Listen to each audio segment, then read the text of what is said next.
Boa noite a todos, queridos amigos, família Ceaua. Estamos iniciando nesse momento mais um encontro de reflexão, de estudo em torno das lições de Jesus. Vamos então à nossa prece inicial. Senhor Jesus, amigo de sempre, Senhor de nossas vidas, de nossos corações, refúgio de nosso olhar. Graças a Deus aqui estamos em Teu nome, Senhor, iniciando mais uma reflexão. Nós agradecemos a oportunidade e te pedimos, Jesus, a inspiração, o entendimento, para que toda essa reflexão saia, Senhor, da nossa memória, do nosso entendimento exclusivamente, se torne atitude, Senhor, se torne mudança em nós, se torne melhoramento, Senhor, moral.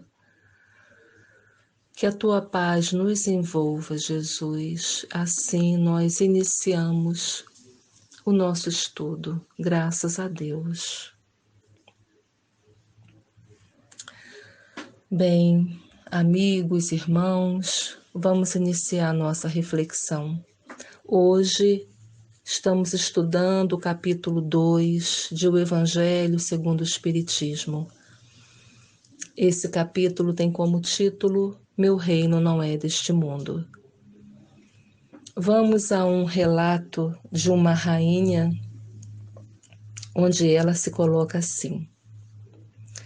Uma rainha de França orgulhosa e que não conhecia o vazio do seu reino, acreditava que toda aquela situação de luxo, poder e excelência perduraria e a acompanharia após a sua morte, julgando que assim como rainha penetrasse no reino dos céus. Mas qual não foi a sua surpresa e desilusão? Após a sua morte, ela não foi recebida como uma soberana. Que humilhação! Naquele novo mundo, viu muito acima dela homens conhecidos que julgava insignificantes e aos quais desprezava por não terem sangue nobre. Então compreendeu a esterilidade das honras e grandezas que buscava com tanta avidez na terra. Constatou que nada trazia consigo da realeza terrena. Perdeu-se no orgulho. Não lhe perguntaram o que foi no mundo, nem a posição que ocupou, mas que bem fez e quantas lágrimas secou. Somente assim entendeu que, para se conquistar um lugar neste reino, são necessárias a abnegação, a humildade, a caridade em toda a sua celeste prática, a benevolência para com todos. Meus irmãos, como essa rainha, alguns de nós entendemos o reino dos céus dessa forma. Mas Jesus revelou-nos esse reino, nos ensinando a conquistá-lo. Abrindo o capítulo 2 do Evangelho segundo o Espiritismo, Allan Kardec escreve trazendo João, capítulo 18, versículos 33, 36 e 37, onde ele nos relata: Tendo Pilatos entrado de novo no palácio e feito vir Jesus à sua presença, perguntou-lhe: És o rei dos judeus? Respondeu-lhe Jesus: Meu reino não é deste mundo. Se o meu reino fosse deste mundo, os meus súditos teriam combatido para impedir que eu caísse nas mãos dos judeus. Mas o meu reino ainda não é aqui. Disse-lhe então Pilatos: Logo, tu és rei? Jesus lhe respondeu: Tu dizes, sou rei. Não nasci e não vim a este mundo, senão para dar testemunho da verdade. Aquele que pertence à verdade, escuta a minha voz. Jesus é rei? Sim. Nem sempre o título de rei implica o exercício do poder temporal. Ele é dado por consenso unânime aos que, por seu gênio, se colocam em primeiro lugar em alguma atividade, dominando seu século e influindo sobre o progresso da humanidade. Essa realeza que nasce do mérito pessoal, consagrada pela posteridade, é imperecível. É abençoada pelas gerações futuras e continua governando após a sua morte. Sob esse aspecto, Jesus não é um rei mais poderoso do que muitos soberanos da terra? Foi com razão que Jesus disse a Pilatos: Sou rei, mas o meu reino não é deste mundo. De que mundo Jesus está falando? Jesus revela que existe outro mundo onde as leis de Deus são cumpridas, vivenciadas, onde os bons acharão sua recompensa. Esse mundo é o seu reino. Lá ele se encontra em toda a sua glória e para lá voltaria quando deixasse a terra. É esse o mundo que ele promete aos que cumprem os mandamentos de Deus. Mas por essas palavras, Jesus se refere à vida futura. Todas as suas máximas, as suas lições, se reportam a esse grande princípio que é a vida futura. Sem a vida futura, a maior parte dos ensinos morais de Jesus não teriam nenhuma razão de ser, como, por exemplo, na reconciliação com os adversários, quando Jesus ensina: reconciliai-vos o mais depressa possível com o vosso adversário, enquanto estáis a caminho com ele.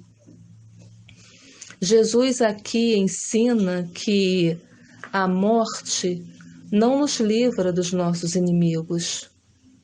Os espíritos vingativos perseguem muitas vezes com seu ódio no além-túmulo aqueles contra os quais guardam rancor.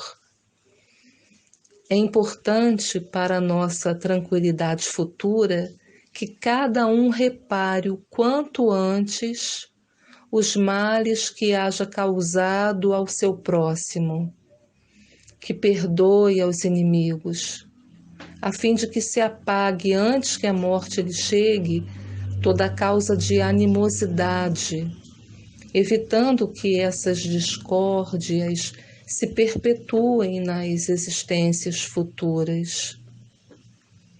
Esse princípio, que é a vida futura, pode ser considerado como o ponto central dos seus ensinos.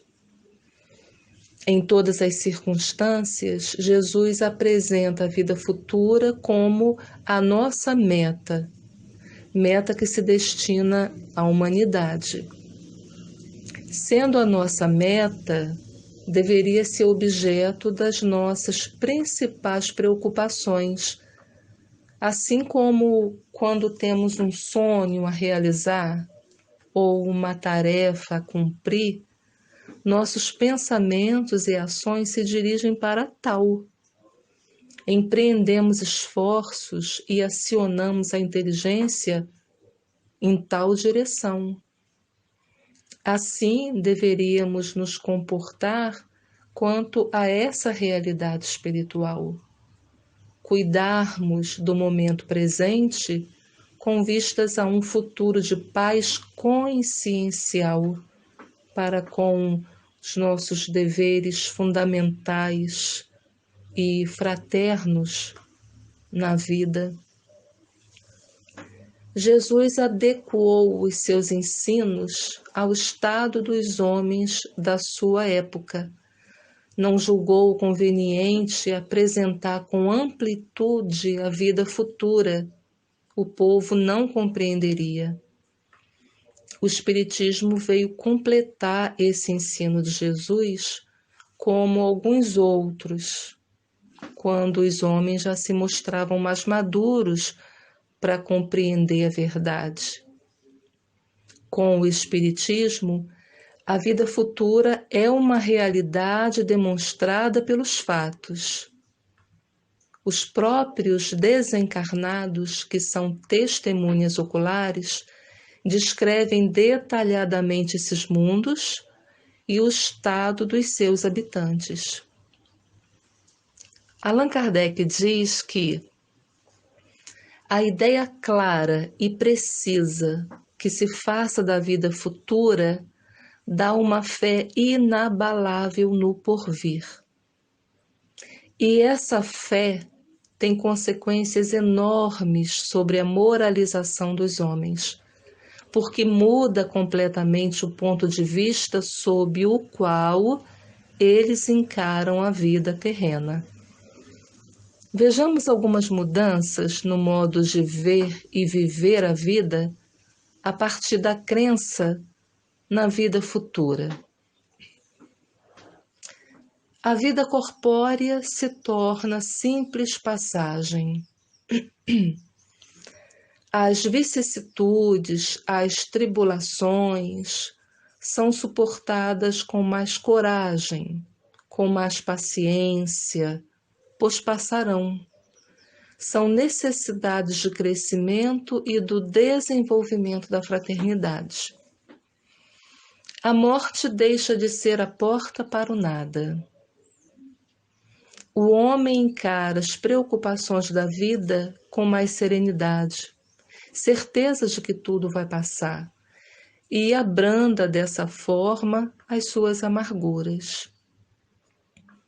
Certo quanto ao futuro, a essa vida futura que reflete e corresponde às ações da vida presente, dá menos importância ao que é efêmero, passageiro, desapegando-se dos bens materiais, usando-os responsavelmente.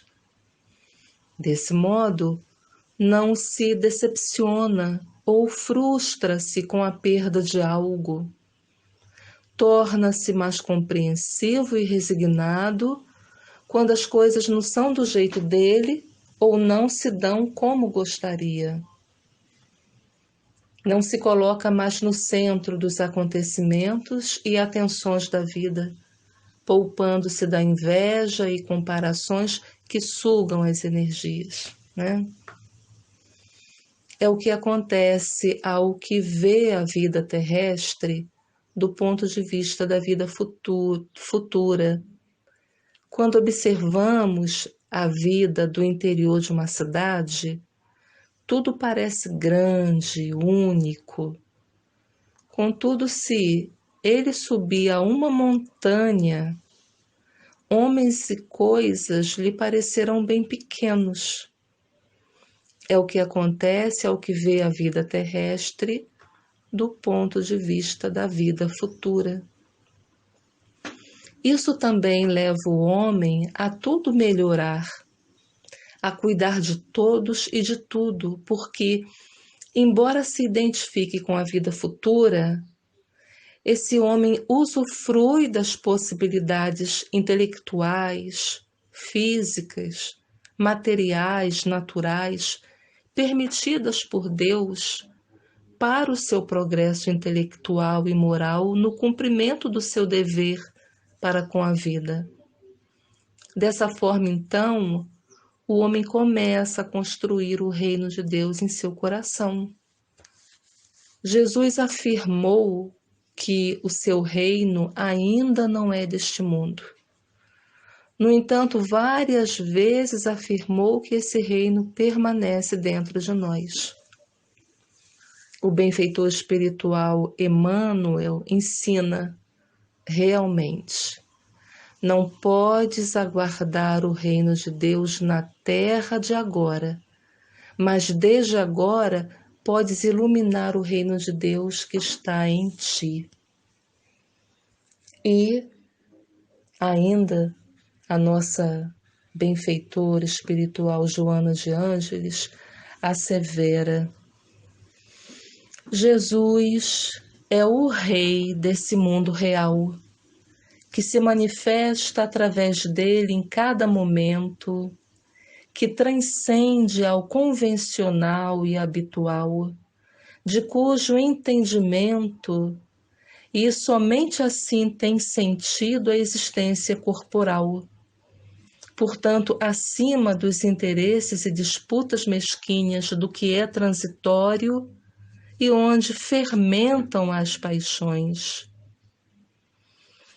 Ele aceitaria uma coroa de ironia, porque não necessitava de nenhuma que lhe cingisse a cabeça, pois que a sua era uma trajetória superior, sem enganos, sem prejuízos, e sua governança permanecia após a morte do corpo físico, sem vicissitudes, sem malquerenças.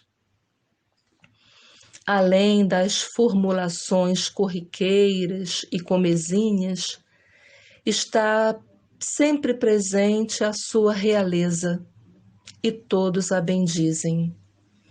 Conformam-se com ela e pretendem alcançá-la por sua vez, a fim de não experimentar angústia ou perturbação, ansiedade ou desequilíbrio. O cetro e a coroa que expressam o reino de onde ele veio e para onde deseja conduzir as suas ovelhas, como pastor gentil que irá apresentá-las ao Supremo Criador, é o amor que encerra as mais completas aspirações existenciais do ser humano. Nele, não há lugar para condutas extravagantes e exigências descabidas. Antes, proporciona a segurança de si mesmo do desempenho dos programas e condutas que a cada um dizem respeito. Hálito divino, vibração que equilibra o universo. O amor é a essência fundamental para a vida, sob qualquer forma em que se expresse, liame de vinculação de todas as formas vivas com a sua fonte geradora. Assim, meus irmãos, com essas palavras, com essa poesia de Joana, nós encerramos o nosso momento de reflexão de hoje. Vamos agradecer a Jesus por esse momento e, aproveitando a nossa união de pensamentos, a presença dos tarefeiros do bem, os tarefeiros da ordem, da paz, que vêm em nome de Jesus e se colocam onde dois ou mais estão reunidos em nome dele, do nosso Senhor. Vamos orar pedindo por nós, pedindo por toda a humanidade. Senhor Jesus, encerrando esse instante, Senhor, que embora muito breve, é tão necessário a nossa sustentação, Senhor, ao nosso equilíbrio, a nossa força, a nossa fé. Nós agradecemos a oportunidade, te pedimos, Jesus, dada a nossa fragilidade, Te pedimos as bênçãos, te pedimos o passe, Senhor, envolvendo-nos a cada um, envolvendo-nos o lar, nas melhores vibrações, Senhor, de amor, de fé, de esperança. Igualmente te pedimos por todos aqueles que estão em nossas preocupações, passando por seus momentos de testemunho, de desafio, de resgate, de crescimento. Pedimos a visita, Jesus, dos médicos do espaço, ministrando, Senhor, para cada qual o remédio que os homens da terra não têm, que promovem cura, que promovem saúde, remédios que promovem paz, Senhor. Pedimos a tua misericórdia, Jesus. Sustenta-nos, Senhor. Segure nossas mãos. Caminhe conosco, fortalecendo-nos o ânimo, não nos deixando sucumbir, Jesus. Paz para toda a humanidade, Senhor. Agradecidos, encerramos o nosso encontro. Graças a Deus.